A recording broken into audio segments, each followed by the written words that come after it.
You're listening to the Movement is Medicine show, brought to you from Head to Toe Spine and Sports Therapy in Edmonds, Washington, a modern chiropractic and manual therapy clinic where movement is the best medicine. Now, let's get into the show. Dr. Annie, welcome to the show. How's it going? So awesome, Barry. So great. Well, I'm so glad I was able to get some time on your busy schedule to sit down and chat about today's topic, which is something that I've been wanting to do for a while, and that is getting into the origin of Head to Toe. Because, look, here's the deal. Every superhero has an origin story, and you obviously are a superhero, and you've created here kind of like the Avengers here. That's what we kind of think about ourselves at Head to Toe. Absolutely. Yeah, it's the Avengers headquarters. I'm Wonder Woman. Yeah, exactly. Of course you're Wonder Woman. Avengers. And if you've been into the clinic, you know that you are Wonder Woman because there is, in fact, artwork of Wonder Woman in the clinic, which of course we could talk about later in the show. How did the Wonder Woman show up? Because that's great. But yeah, so I want to kind of get started and just, where did the concept or this dream or this desire to kind of create the type of clinic that we have here at Head to Toe, where did that come from and how do you see that as different? So why don't you take us back in and kind of bring us back to where this was kind of founded in?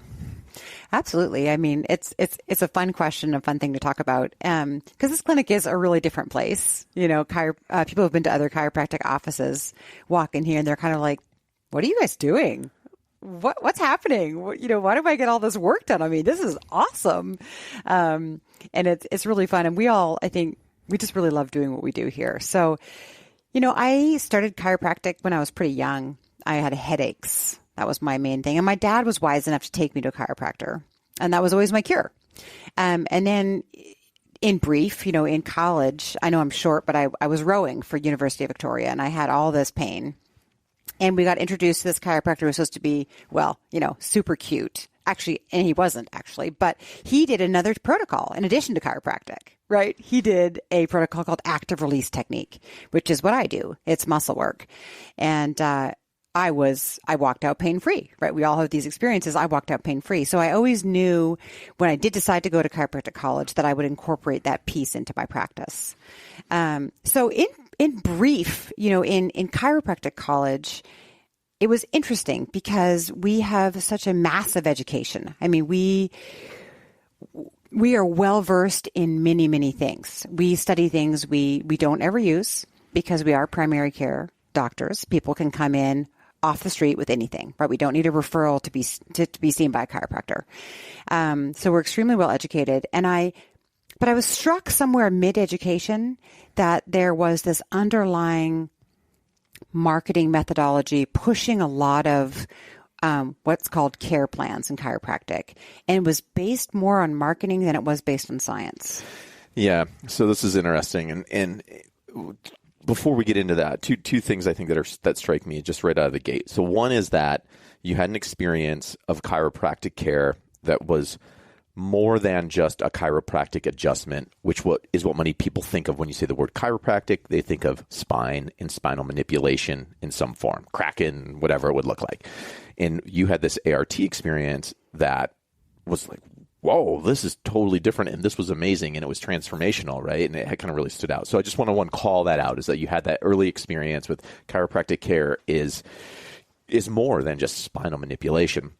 And then two, you have this realization as you're in your school that there's a reduction almost of the scope of work capable and the knowledge base capable down to how do you market this and sell this to people, or how do you create a profitable practice or business, right? And that's what you're talking about marketing. What's the sales process? How do you get new patients?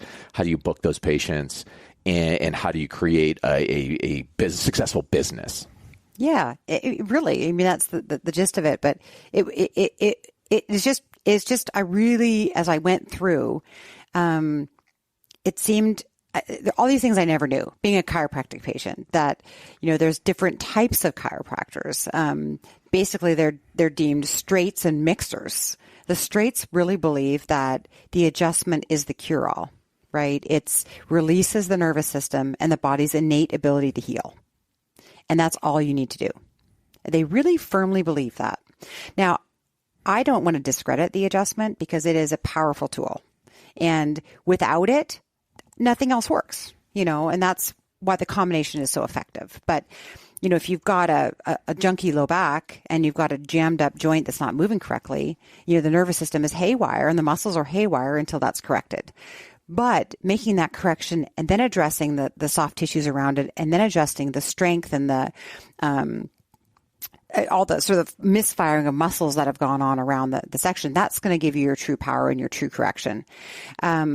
And that's what the mixers believe. Well, it's kind of weird just thinking that there's two different parts, it's right? like you're bringing me back to high school and like the jocks and the geeks. Right. Totally. Except for it's theories of chiropractic. And I just remember it started bugging me. And so one day I was in an anatomy lab we got to dissect. We each got little teams. We had to dissect a fresh body. It was very exciting. And I remember in anatomy lab, I thought, I'm going to name my clinic Head to Toe, because I want to do all parts, So that's kind of the origin of where the name came from, which is fun. Yeah. And that's really so kind of that's when this guiding principle started to form within you, that in this deepening realization that there were a variety of different tools and approaches to create the end result that you really wanted to get people, which was out of pain and into a state where they had movement and freedom and flexibility and they could do the things they want to do. And it's really kind of what our birthright is, right? I mean, you see movement, pain-free movement, and just the ability to kind of go do the things you want as really something that everyone should always have. Absolutely. We should expect it, whereas instead often people expect, they say to me, I'm getting old, I'm over 40. So therefore, I expect all these things to hurt, and I think, no, don't downplay what your body can do, because I really truly believe with the right combination of care, and I'm proud to say I think we've nailed a lot of it here. Just putting all those pieces together for patients with manual therapy is, for so many people, it's the answer. Early in practice, because I was a newbie, and I wasn't experienced, I knew I had the techniques and the skills, but still you're fresh, right? You haven't worked on a lot of people, and people kept saying to me, I'm so much better. I've tried all these different things and I'm so much better. And I remember thinking, God, lucky one. I got lucky on that one. And then 10 years later, I'm like, I'm still getting lucky. Okay. Right. This must work. So it's really powerful and simple at the same time when you put really good hands on a person with a good combination of different therapies. Talk to us a little bit about how you've, so you talked about early on in kind of your career and starting to build this clinic. And when you talk about clinic, it's different just having like a single practice, right? Where it's just you. So talk to us a little bit about how the process has been of building a team of people and building an organization that kind of shares similar values and that also kind of brings more skills to the table. I think that's one of the unique factors about Head to Toe is that there's a diverse set of skills here. Depending on what a person's going through, they might see a couple different doctors over a course of treatment plan to kind of go deep on some really specialized areas. That's very unusual. One, that just the level of care is unusual, and then that kind of fluidity of treatment plans is also unusual. But how did you develop the team and this approach to having a clinic? Yeah, that's a great question. And it's kind of a fun one because yesterday I saw, for the first time in a while, my very first patient who ever came into the clinic on the first day I opened, August 5th, 2005. And I remember she came in, she was my first patient and only patient of the day. And she said to me, "Am I your only patient?" And I said, "No, I'm so busy." Right. But we've been, she's been a patient ever since. And so yesterday I treated her and her son. And so it was kind of neat to do this podcast after that experience, because I did start my practice on my own right out of school, and it was a 700 square foot space. Actually really close to us here, right by the Dairy Queen on 212th. And I just started it up, and I had no marketing at all, and just had done some write-ups in the newspaper and stuff like that, and joined all the local networking stuff and opened my doors. But it was just me with no receptionist, in a really tiny little space, but it was great. We just, I grew a little bit every year and and I kind of went on my own for 3 years. I was on my own. I did hire a receptionist, and I was, fairly busy, and And then I have a really, my mentor and good friend is a chiropractor, rehab doctor, ART provider. Actually, he works for the Seahawks. Really, just a great guy. And he said, Annie, you got to bring in an athletic trainer. And I'm like, really? So anyway, with his help and coaching, I hired my first athletic trainer. And that was really a game changer because all of a sudden, I had this highly trained person to work alongside me, and we could bring in that rehab piece so much more, so much stronger, because I just didn't have enough time to teach exercise the way I wanted it taught.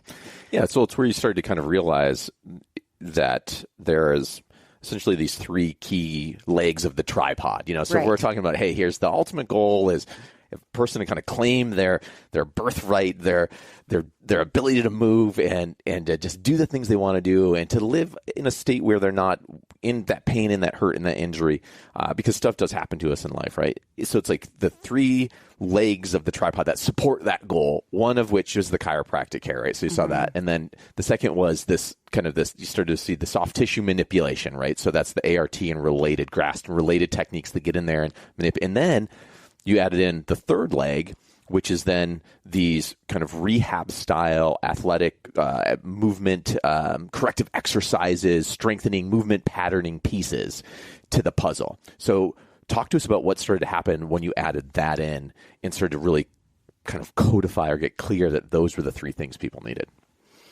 Well, it was quite transformational, in the practice, because people started really holding the work we did so much longer.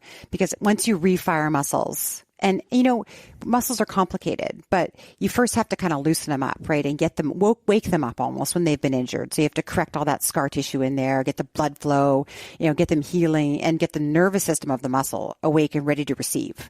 But then with the correct exercises, they refire and repattern. Then all of a sudden you've got a full correction. So I would say essentially I didn't see people for as long when we started adding exercises.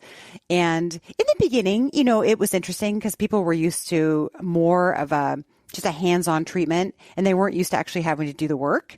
So there was a tiny bit of pushback. We were like, I've got to do exercises. And I'm like, yep, that's how things are now.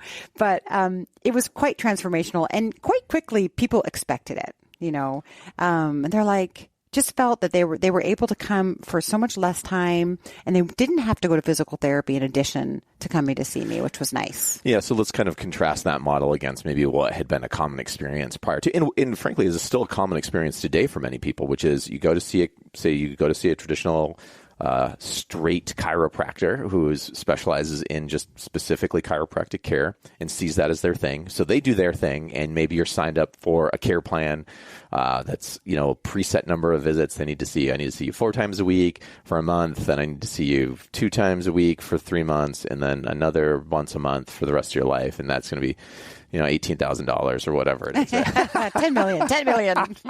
So anyways, but then on top of that, and yes, there's some relief that comes and some healing, but then it's like, okay, they need to go see their athletic trainer, or they need to go to kind of the whole next step, right? Which is kind of the rehab style, and go see a PT and learn these corrective exercise movements, and then they go back and see their other doctor, or they go see an osteopath or something, right? So many visits. Yeah, so you have all this stuff that you have to do. And I want to be careful not to discredit anything, like massage therapy, amazing, physical therapy, amazing, chiropractic, amazing, all on their own right.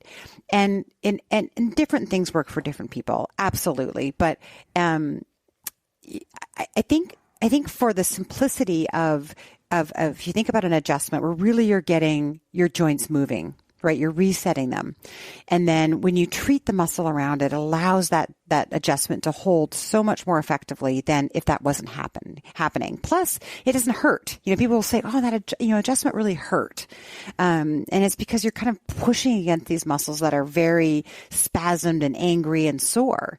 So the adjustment becomes much more comfortable and holds longer. And then the corrective exercise piece just helps things to repattern and hold into place.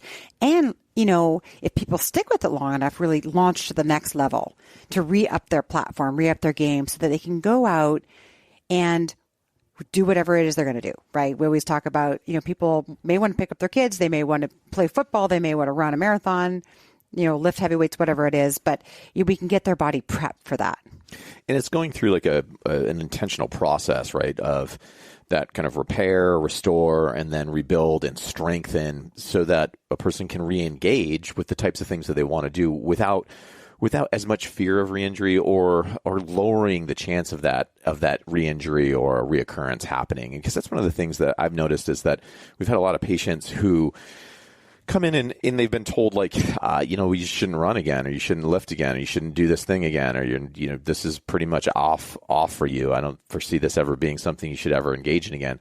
When in actuality, when you go through the right kind of treatment, the right protocol, and the right process, they can get back to a place where they're in a new state of health and they're in a new state and a new ability to do those things that they want to do again, which is really, really exciting to see people reclaim some of their passions and reclaim some of their fitness and movement when they've been told that maybe that's not a thing that's going to be possible for them. Well, absolutely. I mean, it's a very, anyone here in this office will say it's a fulfilling job. We get to see people come out of pain and reclaim that power, which is so gratifying. It's a feel-good job. But you would ask kind of how I built to where we are now. Yeah, how we got this current team and kind of how that has evolved. Yeah. And so really, this dream team is really kind of came to head to toe. So I did have a few different associate doctors starting in 2009. I hired my first associate and great guy, not great fit for the practice energetically. And I've been through a couple doctors who had, for various reasons, didn't stay or couldn't stay.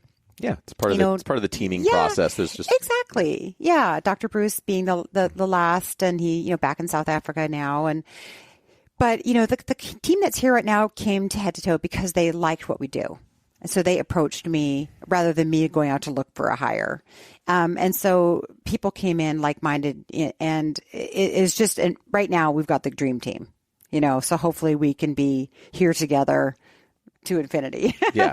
Because it's fun. And, in the beginning, I used to want to hire people like me, right? Because I was trying to build this same model. But then when Dr. Lee joined, with such diverse knowledge and so different from mine, all of his functional patterning work, lymphatic work, some of his nutrition work, like just a really different skill set. And it was so beneficial to have him as a referral within the practice. And then Dr. Tim joined. He brings this amazing set of skills. Now we've got Dr. Ashley with all of her nerve work. So we've got like different specialists within this practice. So we really use each other's knowledge and share patients around. And patients love it because we're all thinking about them and we all have different specialties. Yeah, it removes from a patient standpoint, and I can speak to this personally. It kind of removes that sense of like, oh, I really have to go. I really want to only go see this particular person. I liken it like a hairdresser, right? Like, so typically you have your hairdresser you like to go see. Like, I'm going to go get my hair cut with Beth this afternoon, actually, and she's my girl, right? But at one point at Frankie's, which is right here in Edmonds, free shout out to Frankie's. I love them, my favorite barbershop. I had like 3 or 4 different stylists there because they were all phenomenal, right? And so I could go and I could know that I was going to get a great experience and get the exact right cut. And they were a little bit with some nuance, right? Some different areas that maybe I wanted a high top fade over here. I wanted a skin, whatever. And I could get all that different stuff. And it reminds me of that here in that similar way that you can come in knowing that you can see any of the different doctors and you're going to have a treatment experience that is very fulfilling and might be a little bit different than what it was with one of the other doctors in a really beneficial and powerful way where it can take you even further than where you were. Yeah, it's fun. And people for a while, in the beginning, they would be like, Dr. Annie, I'm seeing Dr. Tim now. Is that okay? And I'm like, oh, that's a compliment to the fact that we've designed and built a business that providers speak to one another and that we have a philosophy of care that's strong, and that you feel cared for by all of us. Like that's what I'm working for. I'm trying to work myself out of a job. Sort of. Great. Yeah, I mean, really. Right. So head to toe growth has been neat. I mean, we've been 15 years in business now. And we've seen a lot of growth, and we're continuing to grow like crazy. What's it been like going through this just absolute crazy times that we've been living through here? So talk to us a little bit about how the practice has grown and changed and diversified in light of all of the COVID and the pandemic and just the increased focus on creating a safe environment for the doctors and for the patients. Yeah, that's a great question. It's been a very interesting time. I mean, I think it's helpful here because we're all educated and everyone pays attention, is educated with COVID. Plus, we're all very healthy. And that's been great because people feel more confident, or we feel more confident with our own immune system and our own bodies. So we're not living in as much fear. We've had to change some things with our protocols here, and we certainly lost a lot of patients because everyone was sheltering in place. People were scared to come for their treatments, and we completely understood. And for me, as the business owner, for me it was it was crazy looking for all the financing and funding to keep head to toe going through the time because every business has been through a bit of a tough spot during COVID, but we were able to keep our whole team here, and we spent the time training and growing. And that was phenomenal. We spent probably 2 to 4 hours every week growing our platform of knowledge here. And it was amazing. It's like, when do you ever get a pause button pushed on your life? We got it pushed with COVID. And I think we all used it to grow here. It's impressive. I know that that's not always the case that's really powerful. Yeah, it was. Everyone was so committed. We sat down and we talked like, what do we want to do? And they're like, we want to be here for people. Number one, right? First responders, people who, people are out medical. I mean, they're the people who are out there struggling, police, firefighters, it was intense, right? And we had some people who were extremely hurt come in here, and we were so committed to it. Everyone was. Unwavering commitment to being here for patients. So it was really impressive as a team. Like, it almost makes me a little emotional because it was just such a powerful, yes, we're here for patients. Yes, we're here for people. Let's do what we can do to get people and our community through this. And I think that people felt that when they came in, that sense of purpose, that sense of positivity, that sense of hope that there was going to be something to look forward to and that we're going to make it through, right? And that's very different than a feeling of desperation or a feeling of dissatisfaction or even, fear of being here and of being available to help. It's completely different. I think that message of hope and positivity and in support was something that this community really benefited from. Yeah, I think so too. I wish more people had known we were open. I think it was never really clear because we weren't. Chiropractors are essential service listed on Jay Inslee's list, but we are, and we were always open. And I wish more people had known that. A lot of people came in, they're like, gosh, we wish we'd known that you were open, right? I would have come here so much sooner. But, now things are, coming back to normal, but we have to be more vigilant than ever, So we are being here in the clinic, and I just can't thank the team here enough.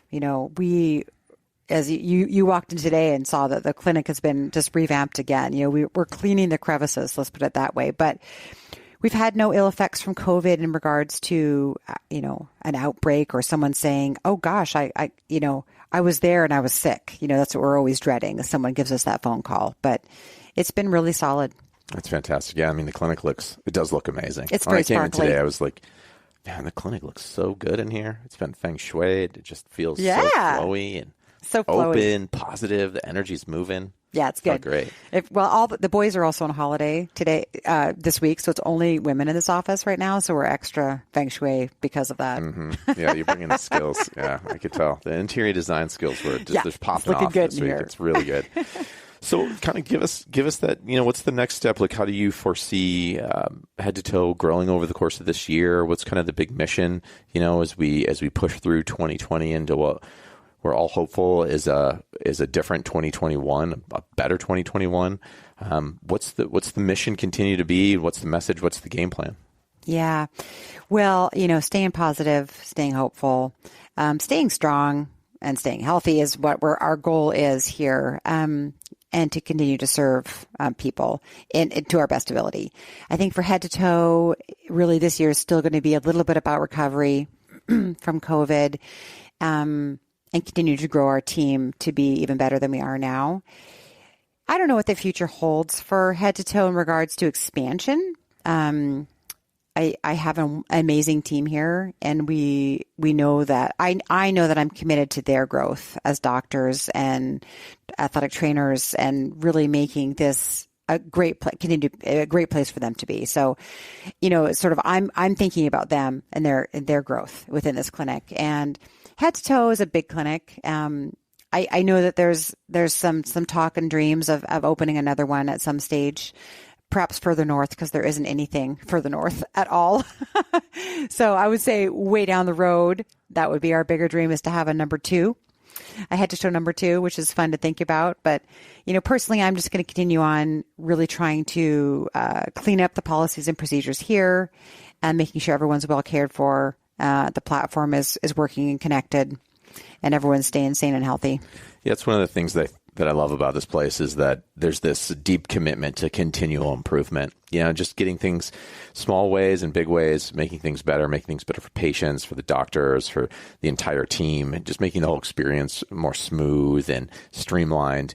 And getting the word out there is what I think you're saying too. Getting the word out there, getting more people aware of what we're doing here, building this community, and continuing to grow the reach and impact that we have on people's lives. I mean, it's really exciting. I think movement is the foundation of health, and when we can help people get into a powerful place in their own body and get out of pain, it just opens the doors for so many other things. We see it with motivation, we see it with positive mental outlook, we see it with how they can handle stress, resiliency, a drive and a desire just to live and to feel better, right? Tackle different. Absolutely. All of it can stem from this ability to just fundamentally move without pain and move through a range of motion. That is a game changer for all these other areas, and we don't even realize it sometimes. Well, you just said it all. I mean, that's absolutely it. Thank you. Right? Yeah. I've practiced saying it all. Well, listen, This has been so great having you on the show. Thank you for sharing kind of the origin story. But I did tease that we would talk about where the Wonder Womans came from, because there is Wonder Woman art in here, which I noticed like the first time I was in here. I was like, oh, Wonder Woman. And it's the new Wonder Woman, right? It's from the Wonder Woman movie. Well, I have to say that my husband bought me Wonder Woman pictures after Wonder Woman came out, because I was so in love with the movie, and he bought them for me. And then I can't remember if it was Dr. Lee, who would never and still hasn't brought in his graduate chiropractic diploma to frame and put on the wall. I'm like, where is your diploma? And I'm like, if you don't bring it, I'm going to put Wonder Woman there. And he never did. So now Wonder Woman is there instead of Lee's diploma. And I'm going to put another one out there because Tim hasn't brought his. I'm like, guys, go frame them. See, I thought you were going to tell me that you were going to have Lee bring in his framed Superman, and that Dr. Tim had a framed Batman, and you were going to slowly build out like the Justice League of America now to use the DC. Not a bad idea. That's where I think we should go with this. Yeah, it's supposed to be our wall of knowledge, right? Yeah. So everyone puts their major certs up there, right? It's the wall of knowledge, but it could be the wall of superheroes. I think I'm going to take my cert. Yeah. What if we did the superhero above, cert below? Yeah. Okay. Perfect. Above. Below. Or above or below, right? Wonder Woman. Yeah. Then it's like superhero. It's like the representative superhero, and then their certification. That's a great idea. Look for that change coming soon to head to toe. Absolutely. Always getting better. Thanks so much, guys. We'll see you on the next one.